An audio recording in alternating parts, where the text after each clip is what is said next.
You're listening to Seek Travel Ride, a podcast all about taking incredible bike adventures. And if you love the conversations that you hear on the podcast, you can experience them live.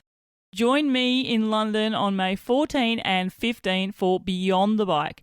It's going to be a special night of adventure cycling stories, bike adventure film screenings, and a live Q&A with a panel of previous podcast guests. Tickets are on sale now. They will sell out fast. So make sure to grab yours at the link in the podcast show notes in your podcast player app.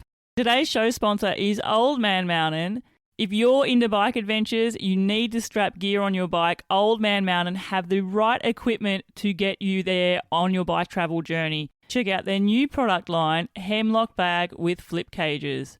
Check them out at oldmanmountain.com.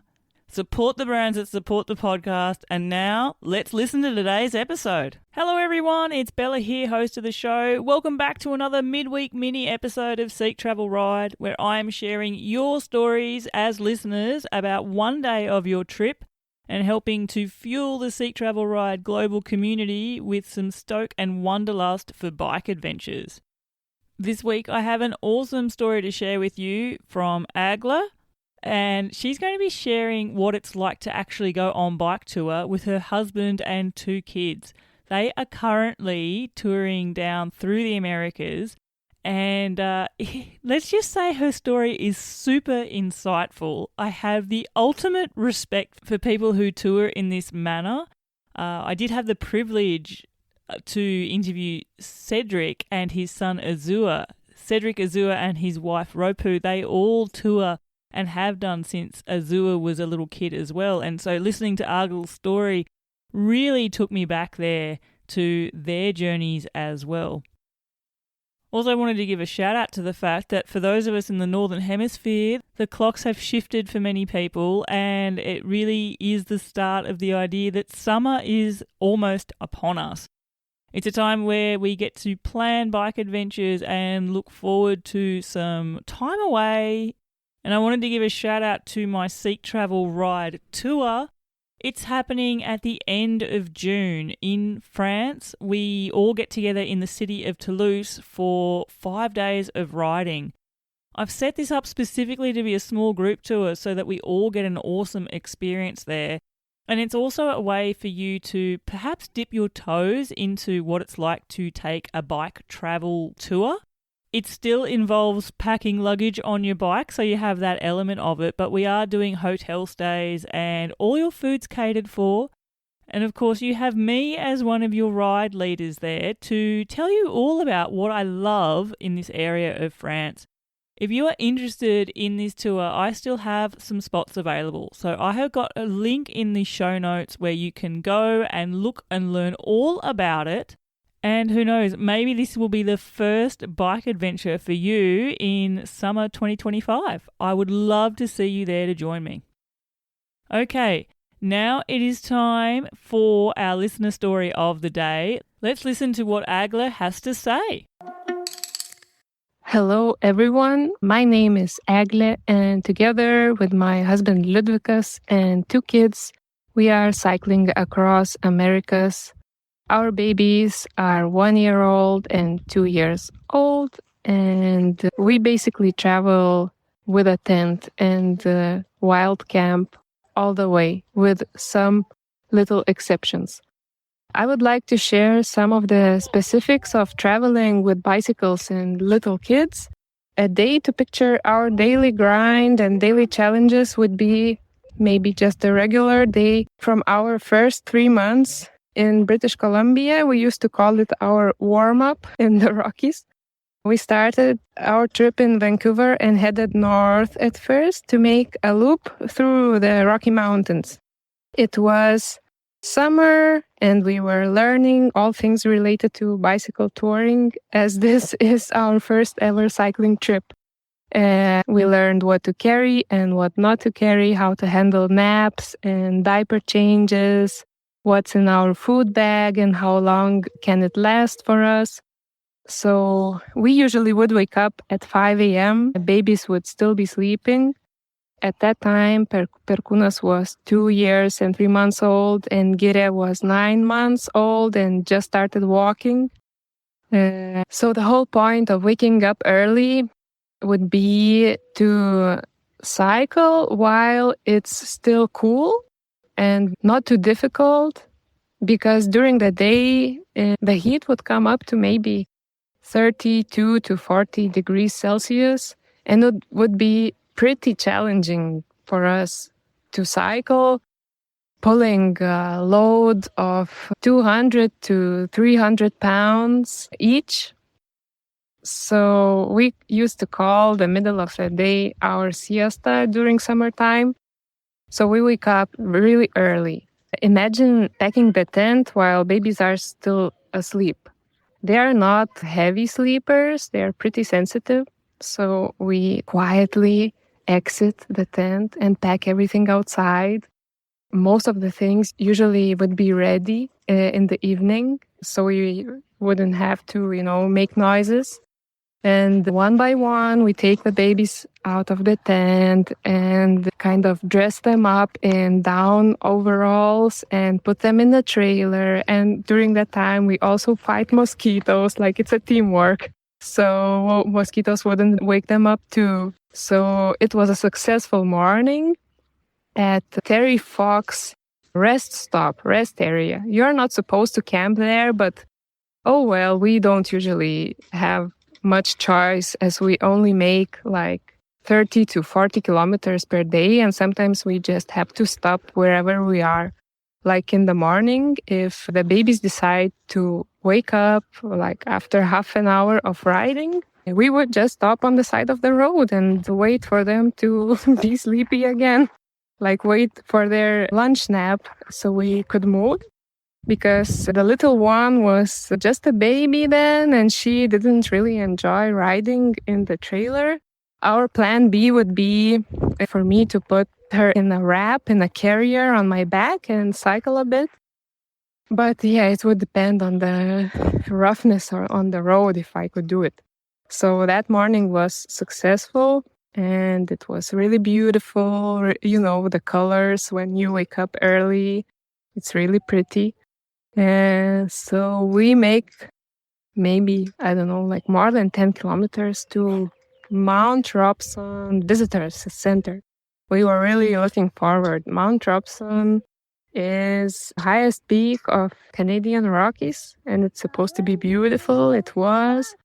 So we come, there's nobody there yet, no people. And at around 8 o'clock, while we are just making breakfast on the stairs, people start gathering. It's so crowded, and we realize nobody's gonna let us camp there. So many rangers and stuff in there. So we asked at the visitor center, where could we camp tonight? What's the closest area?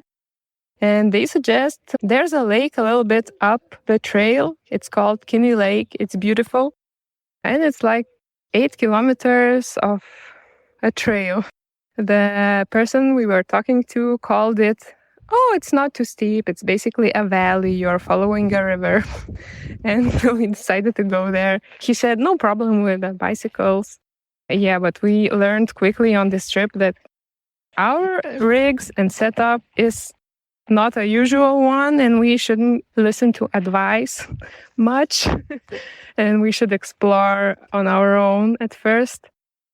But we didn't have much choice at that day, and we decided, okay, let's try it. Let's just go. And I don't know how we pushed our bikes to the top, to that campground. Many people helped us. It was pretty rocky, and they see me. I was carrying the babies at that time, like the baby trailer. And my husband had the cargo trailer with food. So the baby trailer, it has 2 wheels and it can get stuck behind pretty much any rock. And you have to dismount and push your bike, try to push it over. Not always I can handle it. Maybe Ludvikas, my husband, has to come and help me, or there were many people on the trail, so I was happy to receive so much help. So we push everything to the top. Then we see it's a really pretty campground and we should stay maybe a couple of days more. So we check our food bag. How long can we last? And yeah, just decide to stay a little bit more. Few days, I think 2 nights after that, we wake up. There's nobody there. And we wonder, like, maybe it's because it's Monday? Or I don't know. Why did everybody disappear? And sometime later in the morning, like a provincial park staff person comes up and he's pretty surprised to find us there. We travel without internet or like without a SIM card that has reception. We have like emergency devices, like cards on the phone where we could call like on an emergency. So basically that person says, road is closed. There's a fire nearby, a wildfire. You should go down and just, cycle south or find a way of transportation to get out of this area. And we had no clue about wildfires at that point. It was our first experience. In Europe, we don't really encounter anything similar. At first, we thought like, oh, it's a perfect place to just wait out a couple of days and maybe it's gonna be over by then. But we talked a little to more rangers and realized, oh, maybe it's gonna be a month or more. It was the fire in Jasper during summer of last year, 2024. Yeah, it was a pretty serious situation. And it looked a little bit apocalyptic when we went down and saw that there's nobody on the road. And yeah, some ranger saw us and just took care, it could be a paradise cycling in an empty road in this beautiful nature. But he said, no, guys, you should get out of here. And he gave us a lift a little bit south and we had to replan our journey from that point. And now we are in Mexico and yeah, probably everybody who cycles long distance know that these kind of change of plans happen often. Yep, I think that's it. Wow, Agla, thank you so much for sharing your incredible story and insights there of what it's like to travel with 2 young kids in tow as well. It was amazing when you were talking about just, little logistics. I often laugh about how long it takes me to get up and ready in the morning and packing up camp. And I don't have 2 little ones to think about. I don't need to worry about waking other people up necessarily. And, I can do things at my leisure. But just the idea and the insights of having to go through a separate routine, having to be extra quiet when you're getting up earlier in the morning to get everything set up. I also love that hot tip of having things ready to go the night before, so there's less for you to have to sort out and figure out on the way in the morning. And I think many bike travelers can probably think about that themselves and the routines that you've built up yourself after multiple days away. But then also just the physical side of touring. It's something that I've noticed. There is no one single way to do bike travel. Everyone has their own way. Some people are all about, packing lighter and going further. Some people don't care to be packed too light and have shorter days. And just the idea that, practically when you're traveling with 2 young kids in tow and all that entails, of course it means that you have shorter days, but it doesn't mean there's any less effort involved. And then just this story about what it was like to be there in that area of the national park. Such incredible beauty, I imagine, but just the battle to get to the campground sounded immense. And then not knowing why you were the only ones there and then realising there was a huge wildfire. Something that you said there also that's not lost on me was the concept that you've not experienced wildfires before. So it was a foreign concept to even think that a fire could be that destructive. For me, growing up in Australia, I've had far too much experience knowing what our bushfires are like, and I can just imagine the horror and the apocalyptic feel the sky must have had there with the wildfires that were raging down. I'm so thankful that you were able to make your way out of the national park safely, and as dreamy as having that beautiful landscape all to yourselves, safety is the number one importance when we're talking about wildfires. And as you said right at the end, having to be flexible and changing your plans. I think I say it all the time, listeners, but it's the most important thing to pack into your bike luggage before you head away on this trip. Listeners, I'm going to be sharing some photos from this day, which Agla has shared with me. They are absolutely incredible, and to check them out, make sure to look on our Facebook or Instagram social media accounts. You can find us there on Seek Travel Ride. And Agla, I wish you and your family an incredible rest of your tour. Listeners, keep an eye out in the months to come because I do plan to catch up with them for a full-length episode to get right into the details of this amazing family adventure. Now, in another roundup from the community, last week I sent out a Seek Travel Ride monthly newsletter, and in it I was sort of posing the question of, what does the word adventure mean? It was something that got struck to me when I saw a previous podcast guest, Shersha Potty, share a similar thought on her Instagram page. And it was all around the idea that, do we have to do hard things for it to be an adventure? Do we need to suffer through a moment to feel like it's worthwhile and all those sort of things? And so I posed, what does it mean to you in the newsletter? And I've had a few responses, which I would love to share with you. First one is from Alice Terrien, and Alice said to me, Bella, in regards to your question, should something be hard to be classified as an adventure? I think for me, an adventure must involve putting myself out of my comfort zone. And that's different for everyone, since we're used to different comfort levels, different weather, everything. So going to another country is an adventure, a new language, new food, new culture. In the word adventure, I also hear the quest for something out of the ordinary, and again, that will be different for everyone. Well, Alice, I fully agree with you. As you said there, something out of the ordinary, and it's really subjective, isn't it? Because it is so different to all of us as well. What's out of the ordinary for you could be commonplace for someone else or vice versa. Another response I had was from listener Brian Sampson, who's currently on a mega journey, by the way, Brian. I love tracking your travels at the moment. Anyway, Brian has said, Bella, I think adventure is anything that takes you out of your comfort zone. Nervous excitement and butterflies in your stomach. New Zealand didn't feel this much of an adventure because I never got that feeling.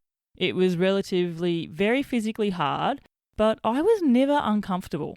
Riding the chaos of Indonesia the past few days and not knowing the language has brought me a bit outside my comfort zone, and it feels like the adventure is back on. Visiting Machu Picchu and Cusco surrounded by Westerners, well, that felt more like a holiday. But riding through the markets of Juliaca and Huancayo, gosh, I don't know if I pronounced that right, Brian, with no Westerners in sight felt like an adventure. I think that's why I get excited to ride through cities like Sao Paulo or Lima, which is way outside my comfort zone. Thank you, Brian.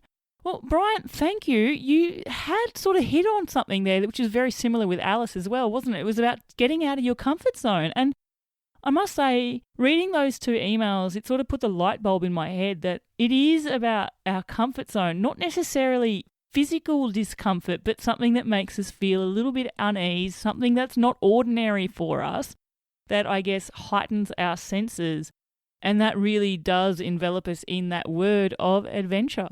Listeners, what do you think? Do you agree there with Alice and Brian? Tell you what, let me know. Find me there on Instagram at Seek Travel Ride, and I want to see what other answers do you have. What does an adventure need to be? What do we have to experience for it to be called an adventure? Listeners, I want to take some time now and tell you all about what's getting me excited, and that is our live sessions Beyond the Bike. This is a collaboration put together over many months between previous guest Jude Krewald and myself. We first sort of swapped thought bubble ideas, I would say is fair to say, Jude, in December, and have back and forth, how could we make something like this work? What are the sort of things that we would want to attend in a night full of bike adventure? And I'm pretty excited what we're offering up for you. So if you're in London or nearby, I fully encourage you to check us out. 2 shows, each of them will be different. So the first is on May 14th, and then we have one the very next evening on the 15th of May. You'll be joining Jude and myself and a panel of 2 other previous podcast guests, and we're going to be sharing all about our experiences and stories from our bike travels. And then we have some film screenings as well. I'm super stoked to say that Jude's incredible documentary film Alone Across Gola, which tracks his experience through the Liberian jungle there, is going to be one of the films that we are showing. In addition to the discussion and the film screenings, we're going to be finishing off the nights with an audience Q&A. That's right, you get to finally ask some questions of our guest panel, maybe even to myself. I'm super excited to have the opportunity to share such an amazing evening with you all. And if you are interested in attending, tickets are now available for purchase. I have got links in the podcast show notes, so if you can access them through your podcast player. Otherwise, go to Eventbrite and have a search for Beyond the Bike in the London listings and you will find both events there. I really hope that you can make it, and I'd love to connect with as many Seek Travel Ride fans as possible. And now I want to give a shout out to you, my super fans, who've been absolutely monumental and bought me some coffees. First one is to Andreas Schneiders, and Andreas says, I love listening to your episodes. Some people, Steph Devry, I had already followed on socials before, and those episodes with people cycling the world, including the Himalayas 40 years ago. Wow, so inspiring. Thank you so much. I also absolutely adore the Aussie accent. We lived in Brisbane for 5 years between 2015 and 2020. Now I'm back in Germany. I've got so many fond memories. Well, thank you so much, Andreas, for sharing your thoughts there, for supporting me and the podcast on the show and buying me some virtual brews. You're right, when I reflect back, there are so many different journeys taken by our guests and all of them are inspiring, and I'm super chuffed to see that that's what you are drawing from when you tune into the episodes. I'm also happy that you love my Aussie accent. Personally, I cringe when I have to hear it for hours and hours each week during audio edits, but I'm glad it's bringing a smile to your face nonetheless. And then I'd also like to shout out Gavin Host, who says, thanks for hours of entertainment, Bella. We absolutely love listening to your episodes every week. You've such a great way of learning and sharing your guests' stories. We have to admit, though, it's the most expensive podcast we've ever listened to. We've both bought new bikes and we're starting to get our kit together in preparation for our first bikepacking adventure. Thanks again from fellow Aussies Aisha and Gavin. Well, Aisha and Gavin, thank you so much for buying me some virtual brews, and greatest apologies for hitting your bank balance there.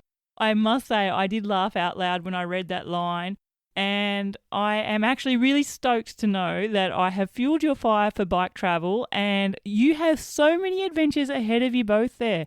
Totally keep in touch with me. Let me know where your bike adventures take you and let me know how it all goes. So listeners, if you want to do as Andreas and Gavin and Aisha have done, you can also support me on the show and buy me some virtual coffees. Just head to buymeacoffee.com/Seek Travel Ride. Buy me a coffee, but most importantly, leave me a message. Let me know what is it about the show that you love the most and where are you most inspired to take your next bike adventure. Until the next episode, I'm Bella Malloy. Thanks for listening.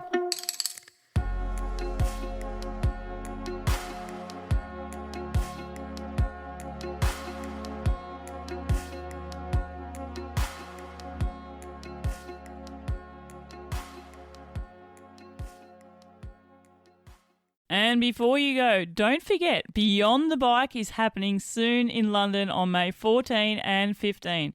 It's going to be an incredible night of stories, film, and adventure cycling insights with some of the most inspiring guests from the podcast. Tickets are available now, but they're not going to last. So head to the link in the show notes, grab yours, come to one night, or if you're a super fan, come to both. Grab your ticket before they're gone, and I hope to see you there. Before you go, just another shout out to our show sponsor, Old Man Mountain, and their new Hemlock bags with flip cages. They're fork-mounted packs which will attach securely with a hook and lever flip. ensuring a stable, rattle-free ride and easy removal. They're built for durability. They're ideal for your bikepacking adventures. Check them out at our custom link, oldmanmountain.com/seek travel ride, or simply click the link in the show notes. Happy riding!